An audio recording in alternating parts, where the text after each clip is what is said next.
आपका विभाग नहीं है बट नहीं, मंत्री परिषद सामूहिक जिम्मेदारी लेती है।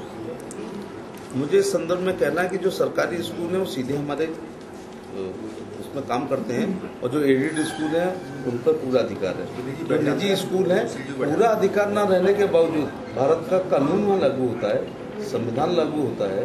हमारी प्रत्यक्ष और अप्रत्यक्ष जिम्मेदारी है। किसी का शोषण करना भी एक प्रकार का अपराध है। मैं स्वयं एक बच्चे का अभिभावक होकर समझ सकता हूँ कि कितने बार स्लिप आती है, अब इस नाम से उस नाम से पैसा, पुनः एडमिशन क्यों होता है मुझे आज तक समझ में नहीं आया। जब हम लोग पढ़ते थे कक्षा 1 में पास हुए, बिना कुछ किए 2 में पहुंच जाते थे, 2 पास करते थे 3 में पहुंच जाते थे, फिर 6वीं में एडमिशन जरूर लेते थे एक अलग से, फिर 8 तक कुछ नहीं करना पड़ता था, अपने आप पास होते थे तो प्रमोशन होता रहता, फिर 9th में एक एडमिशन होता था।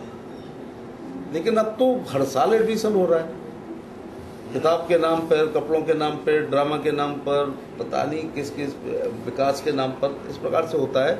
इसकी हमारे जो उप मुख्यमंत्री जी हैं दिनेश शर्मा इस मामले में गंभीर हैं, उन्होंने कुछ कार्रवाई की भी है। क्या इन लोगों पर कार्रवाई करने की उम्मीद की जाती है? देखिए, डायरेक्ट कानून की परिधि में हमारे शिक्षा मंत्री के नहीं वो आते हैं, लेकिन जिलाधिकारी वगैरह को कहा जाएगा कि मॉनिटरिंग तो जरूर होनी चाहिए ना, मॉनिटरिंग जरूर होनी चाहिए सब चीज़ों की, कि मतलब एक गरीब आदमी भी एक अच्छे स्कूल में पढ़ा सके, वरना फिर वो लौट के जिला परिषद के स्कूल में जाता है तो फिर उतना अच्छा परिणाम नहीं आते।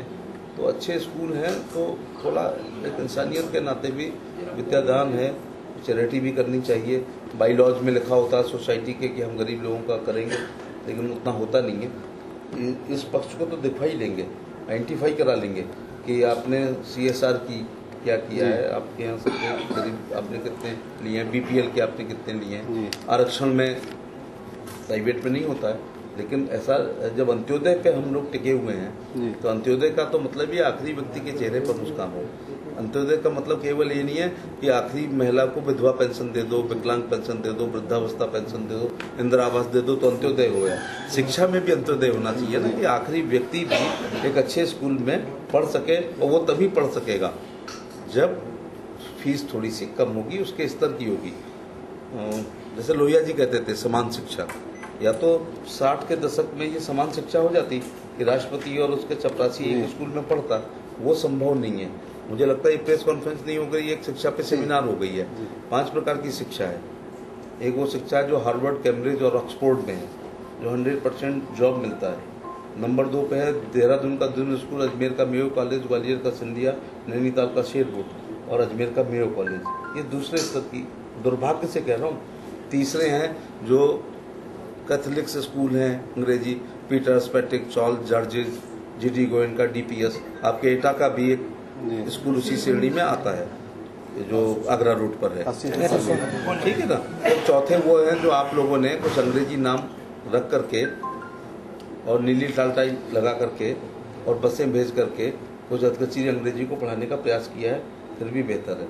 फिर लास्ट में आते हैं जो हमारे सरकारी स्कूल हैं, जिन्हें जिला पंचायत के स्कूल कहा जाता है। मैं चूँकि सरकार में हूँ इसलिए विवाद हो जाएगा। अब वहाँ पर पढ़ाई का उतना वातावरण नहीं है, मिड डे मील होता है, वहाँ पर औरतें ठहर जाती हैं, वहाँ पोलिंग स्टेशन होता है, कोई जबर आदमी होता है तो घुस भी भर लेता है।